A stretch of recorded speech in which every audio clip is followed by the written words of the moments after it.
స్వామి, నీకు భక్తుల పోటీ పెరిగిపోయి నన్ను అస్సలు పట్టించుకోవట్లేదు స్వామి. నీకు రోజు ఒక కొబ్బరికాయ కూడా కొడుతున్నా, నువ్వు మటుకు నా మొహాన్ని ఓ కొబ్బరి చెప్పు కొడుతున్నావంతే. మాకు డబ్బివ్వు స్వామి, బోల్డ్ అంత డబ్బివ్వు స్వామి, లెక్క పెట్టుకోలేనంత డబ్బివ్వు స్వామి. మా ఆయన్ని రోజుకో కోటేసుకునే కోటీశ్వరుణ్ణి చేయి స్వామి.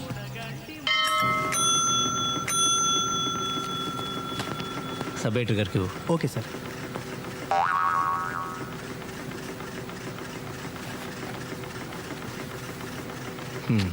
వచ్చింది పైరవి కోసం. నన్ను అరెస్ట్ చేయడానికి వచ్చినట్టు ఆ యూనిఫామ్ దేనికి? ఈ యూనిఫామ్తో అయితే ఏ పనైనా ఈజీగా అయిపోద్దని. సరే సరే, ఎవరన్నా? ఇక్కడే, కానీ లాభం లేదు సార్. సరే, మీ ఎస్పీతో నేను చెప్తా, నీకు కావాల్సిన చోటుకి ట్రాన్స్ఫర్ చేస్తా. నాది పూచి, ఓకేనా? అదే సార్, మీలాంటి పెద్దల సహాయంతో మంచి స్టేషన్కి ట్రాన్స్ఫర్ చేయించుకుంటే కాస్త గిట్టుబాటు ఉంటుందని. అది నిజమేలే. ఓ పని చేయి, హాయ్. ఓ 25,000 పట్టుకొని పొద్దున్న మా ఇంటికి వచ్చాయి. 25,000? కొత్తపేట అయితే 5,000, నువ్వు అడిగిన స్టేషన్కి 25,000. మనం మీ నరసింహరావుకి బోయినపల్లి స్టేషన్కి వేయించాను. ఎంత తీసుకున్నాను? 15. స్టేషన్ బట్టి ఉంటుందయ్యా, నీకు తెలుసు నాకు తెలుసు. 20 చేసుకోండి సార్. ఏయ్, ఏమనుకుంటున్నావు? బేరాలు చేయడానికి ఇదేమన్నా కూరగాయల బజార్ అనుకుంటున్నావా? ఇది న్యూస్ పేపరా? ఉయ్యాల జంపాల దిగింది కోతి మొహం. పద్మ, ఏంటి కదా చాలా హ్యాపీగా కనిపిస్తున్నావు? ముందు నోరుతారు. లాటరీ ఏమైనా తగిలిందా? అమ్మా తల్లి, నోరిప్పితే డబ్బు గురించేనా? మా పెద్ద మావయ్య గారికి సీరియస్, గంటో గడియో అంటున్నారు. మా ఆయన అంబులెన్స్ లో తీసుకెళ్తున్నారని ఫోన్ చేశారు. మీ పెదమావ గారు చావు బతుకుల మధ్య ఉంటే నేను స్వీట్ పంచమని ఏ డాక్టర్ చెప్పాడు? అది కాదు రాజ్యం, మా మావయ్య గారికి పిల్లలు లేరు, పెళ్ళాలు లేరు, మేం తప్ప ఎవ్వరూ లేరు. కానీ 10-12 కోట్ల ఆస్తి ఉండొచ్చు. 10-12 కోట్ల? మరేమనుకున్నావు? జూబ్లీహిల్స్ లో బంగ్లానే 4-5 కోట్లు ఉంటుంది. డాక్టర్ ఏజెన్సీ 10 కోట్లు ఈజీగా చేస్తుంది. క్యాష్ ఎంత ఉందో మావయ్య గారు పోయిన తర్వాత లెక్కేస్తాను కానీ తెలీదు.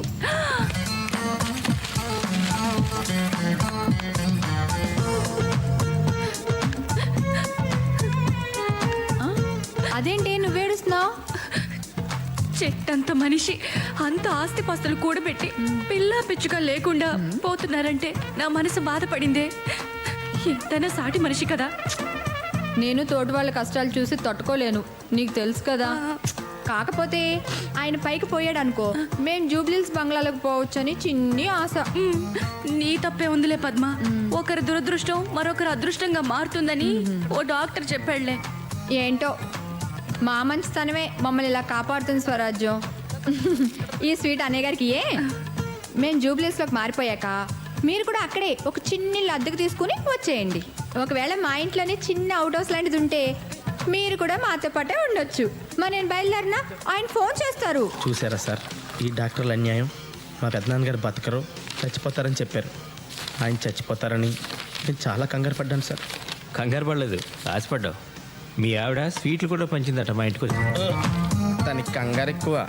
అంటే బయట వాళ్ళ దగ్గర అయితే యాక్ట్ చేయగలం, కానీ మనం ఫ్యామిలీ ఫ్రెండ్స్ కదండి సార్. ఏమైనా దేవుడు నాకు అన్యాయం చేశాడు సార్. కలుసుకుంటుంటే కడుపు రగిలిపోతుంది, అంటే కడుపు కాలిపోతుంది. రేయ్, ఆకలి వేస్తుంది, అర్జెంట్గా ఏమైనా చదువుకో. వింటానికా తింటానికా? నేను తినడానికి ఇడ్లీ, వడ, పూరి, మసాలా దోశ, ఆనియన్ దోశ, ఊతప్పం తప్ప మిగిలినవన్నీ ఉన్నాయి సార్. మిగిలిపోయినాయా? రే, ఇక్కడ తినడం కంటే ఇంటికి వెళ్ళి మా పిల్లలంటే గడ్డి తినడం బెటరు. పదండి సార్, వెళ్దాం రండి. రేయ్, మీ ముసలాయన పోలేదనగా ఈ కోపం. మనిషి అన్నాక ఈ రోజు కాకపోతే రేపైనా పోవడం ఖాయం. అలాగే నీకు కోట్లు కలిసి రావడం కూడా ఖాయం. అదృష్టవంతుడు రా నువ్వు. నాకు ఉన్నారు చుట్టాలు, ఇంటికి వస్తే ఛార్జీలు కూడా నేనే ఇవ్వాలి. అంటే ఉద్యోగం సంగతి అయితే నీకు తెలుసు కదా. ఈరోజు పొద్దు నుంచి సాయంత్రం వరకు కొట్టుకు చేస్తే ముష్టి బేరం ఒకటి కుదిరింది. అందుకే సార్, అయితే పొలిటికల్ లీడర్ అవ్వాలి లేదా పొలిటికల్ రిపోర్టర్ అవ్వాలి. మొదటిది మనం ఎలాగ అవ్వలేం సార్. ఎందుకంటే మీరు నాకు, నేను మీకు ఓటేసుకోవడం తప్ప మన పిల్లలు కూడా మనకు ఓటేరు. మీకు రెండోదే కరెక్ట్ సార్. ఇంకొంతకాలం మీరు ఇలాగే క్రైమ్ రిపోర్టర్గా ఉన్నారనుకోండి, మీరే క్రిమినల్గా మారే ప్రమాదం ఉంది. వేస ఉద్యోగం ఇప్పుడు మారదామన్నా ఆ ఎడిటర్ గాడు ఒప్పుకోడు, రానివాడు.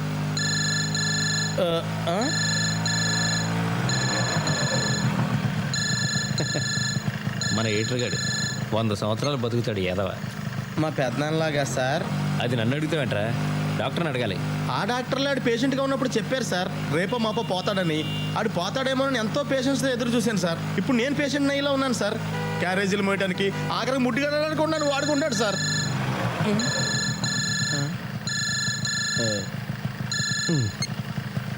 హలో. మీకు సెల్ ఫోన్ ఉన్నది ఎందుకయ్యా? ఫోన్ వస్తే ఎత్తి చావచ్చుగా. చావరు. సర్లే, మొత్తానికి దొరికావు. సార్, ముంబై ఎక్స్ప్రెస్కి కొత్తపేట దగ్గర యాక్సిడెంట్ జరిగింది, తెలుసా? తెలీదు. ఆ పంది ఫేస్ ఫోటోగ్రాఫర్ నీలాద్రి గాడు ఎక్కడున్నాడో తెలుసా? తెలీదు. వాడికి ఫోన్ చేస్తే వాడైనా లిఫ్ట్ చేసి చావచ్చుగా. చావడు. వాడిని తీసుకెళ్ళి. సార్ భోంచేద్దామని ఇంటికి వెళ్తున్నాను సార్. ఏమయ్యా, అంత ప్రమాదం జరిగితే భోంచేసి వెళ్తాను, పడుక్కుని వెళ్తాను, పళ్ళు తోముకుని వెళ్తాను, ఏంటిదంతా? బుద్ధిలేదా? ఉండదు. సిటీ ఎడిషన్ టైంకి ప్రమాద వార్త ఫోటోలతో సహా కవర్ చేయాలా? అక్కర్లేదా? అక్కర్లేదా? కావాలి. అసలు న్యూస్ లెక్క చేస్తుంటాను. Okay sir, okay. ఇలా అర్ధరాత్రులు తిండి తిప్పలు లేకుండా రైలు కట్లంట తిరగడానికి మనం పోర్టర్లమా రిపోర్టర్లమా సార్? ఏదో ఒకట్లే. సార్ ఇటు కాదు, ఇలా వెళ్తే షార్ట్ కట్.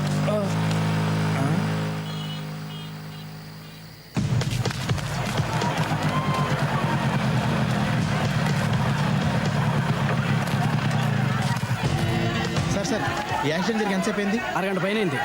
ఎంతమంది చనిపోయి ఉంటారు? తెలీదండి. సార్ సార్ సార్ ఏంటి? జరిగి చాలాసేపు అయిందంట. ఇంకా మిగిలిన ప్రెస్ వాళ్ళు ఎవరు రాలేదు. ఇలాంటప్పుడు కూడా నేను తీసిన ఫోటోల కింద నా పేరు అయిపోతే నేను ఒప్పుకోను సార్. వేరేం కర్మ, నీ ఫోటో కూడా వేస్తా. ఇది చూడమ్మా.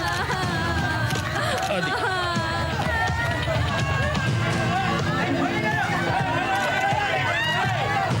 అమ్మన దొరికారు. హలో హలో, యాక్సిడెంట్ ఎప్పుడు జరిగింది? ఎంతమంది చనిపోయారు? ఏమోనయ్యా, నువ్వే వెతుకోయా బాబు. అసలే టెన్షన్లో ఉంటే మధ్యలో ఈడొకడు.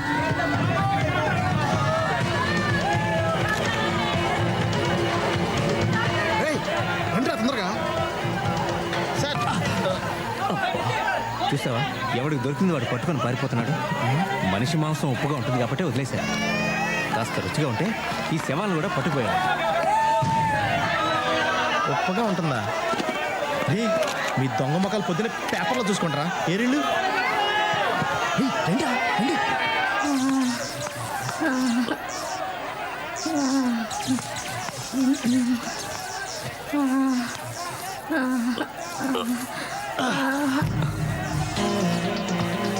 మీ బ్యాడ్ లక్. సాయం చేద్దాం అనుకున్నానమ్మా.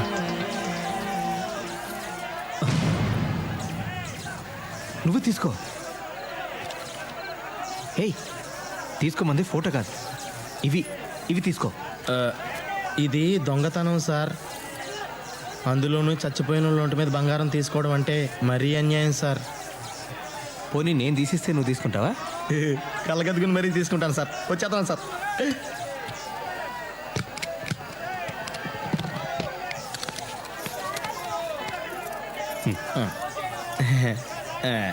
ఇది నాకే. ఓకే. పాపం ఘోరం కదా, అన్యాయంగా చచ్చిపోయింది. అవునవును. ఇంకేముంటాయి, వీళ్ళు వెళ్తున్నారు అనవసరంగా. ఎంత సంపాదించినా ఇప్పుడే ఈ రాత్రి సంపాదించేయాలి. నన్ను కూడా గుర్తుంచుకోండి సార్. వాటాలు కరెక్ట్గా ఉండాలి సార్. 50-50.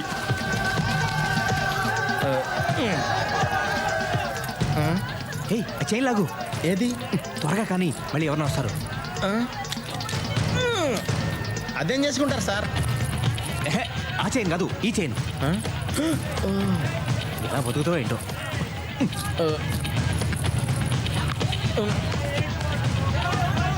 సార్ ఆ ఏసీ బోగిలోకి వెళ్తే పద, బాగా బలిసి ఉంటారు.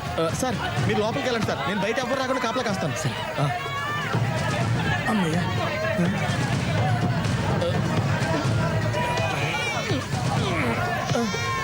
తప్పండి తప్పండి తప్పండి.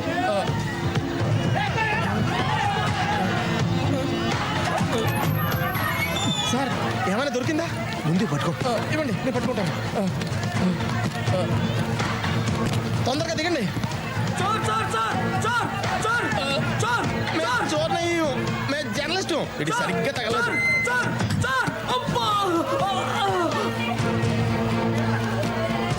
ఏయ్, నువ్వు ఫోటోలు ఇస్తా ఉండు, నేను ఈ 2 సూట్ కేసులు ఇంట్లో పెట్టేసి వస్తాను. సార్ 2 సూట్ కేసులు మీరే పట్టుకెళ్ళిపోతారా?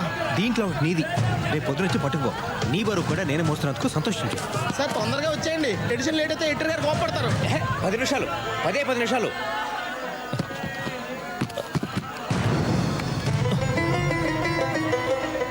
నిన్ను ఫోటోలు తీయమన్నాను కదరా. అంటే ఈ సూట్ కేసులో అంటే నీ సూట్ కేసు పట్టుకుని ఎక్కడికైనా పారిపోతాను అనుకున్నావా? రామ ఎంత మాట సార్. అంటే మీరు ఒక్కళ్ళే 2 సూట్ కేసులు పట్టుకుని వెళ్ళలేరు కదా అని. సరే సరే త్వరగా. ఇదిగో. అలాగే 2 ఉన్నాయి సార్. అమ్మయ్య వచ్చేసా. ఏయ్, ఆ రెండిట్లో ఒకటే నీది. Sorry sir.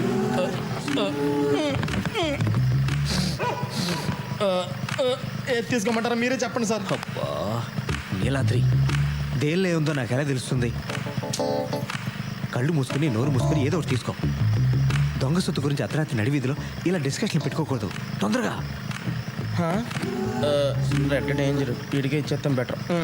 ఇదే తీసుకోండి సార్.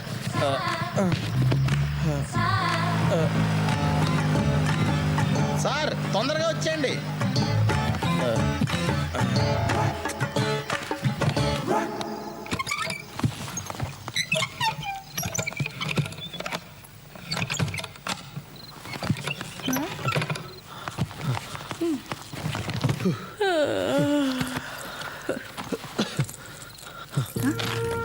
ఎక్కడ ముట్టి ఇవన్నీ?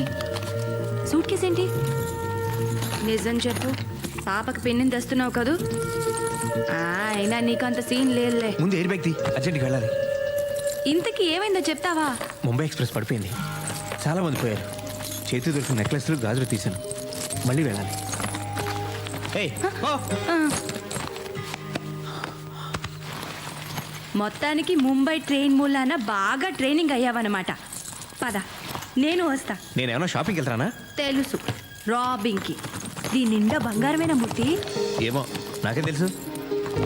అయ్యో, నీ మతి మరుపు మండ. దీని తాళాలే తేలేదు. ఆ? ఈ సూట్ కేసు ఓనరు ట్రైన్లో శవమై పడున్నాడు. వాడిని అడిగి తీసుకురానా? మొహం చూడు. ఇగో, ఇవి మొత్తం 18 గాజులు, 4 గొలుసులు, 2 నెక్లెస్లు. పొద్దునే నాకు అప్పచెప్పాలి. జాగ్రత్త, తలపేసుకో. ముట్టి ముట్టి, ఏంటి? వచ్చేటప్పుడు ఆ రైల్వే స్టేషన్లో సూట్ కేసులకి మారు తాళాలు తయారు చేసేవాడు ఉంటాడు కదా, వాడిని తీసుకురా. మర్చిపోద్దు.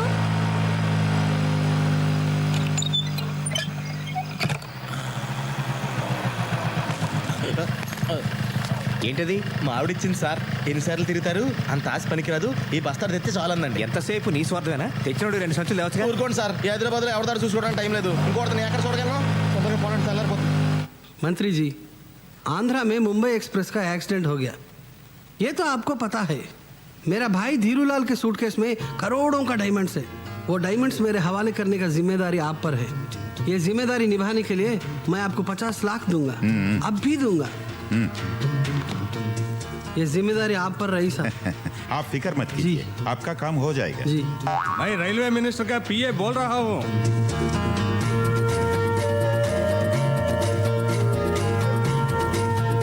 आपका शेयर आपका मिल जाएगा.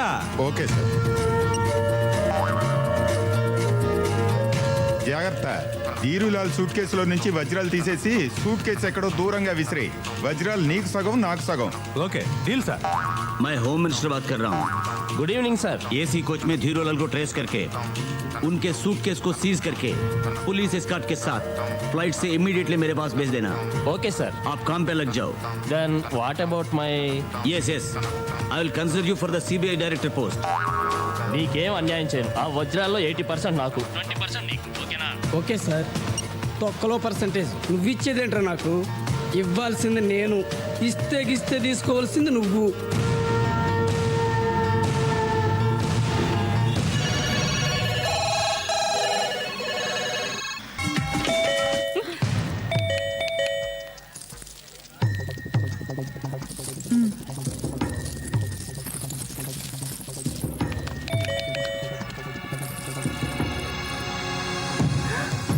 మునిగిందే. పోలీసులు వచ్చినట్టున్నారు. పోలీసులా?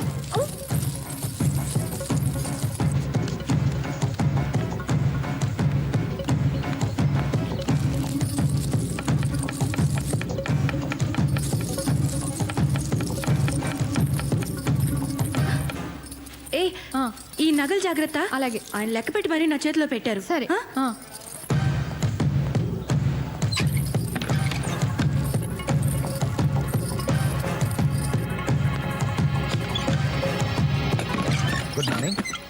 మీరా? నేనేనమ్మా. బాగున్నారా? రండి. నిద్ర లేపేసింటే సారీ. మూర్తికి ఫోన్ చేస్తే ఫోన్ స్విచ్ ఆఫ్ లో ఉంది. ఆ, ఇంట్లో ఉన్నాడేమోనని ఇటు వచ్చాను. రాలేదన్నయ్య గారు, I see. రాలేదు. కూర్చోండి, ఆ. కూర్చోండి. సారీ. Thank you.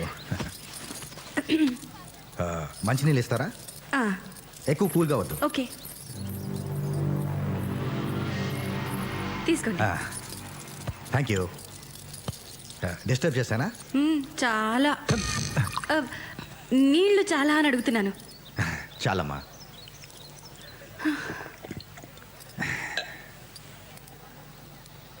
ఇదేం వీళ్ళమ్మా, రిపోర్టర్ గారికి ఉండాల్సిన ఇల్లా?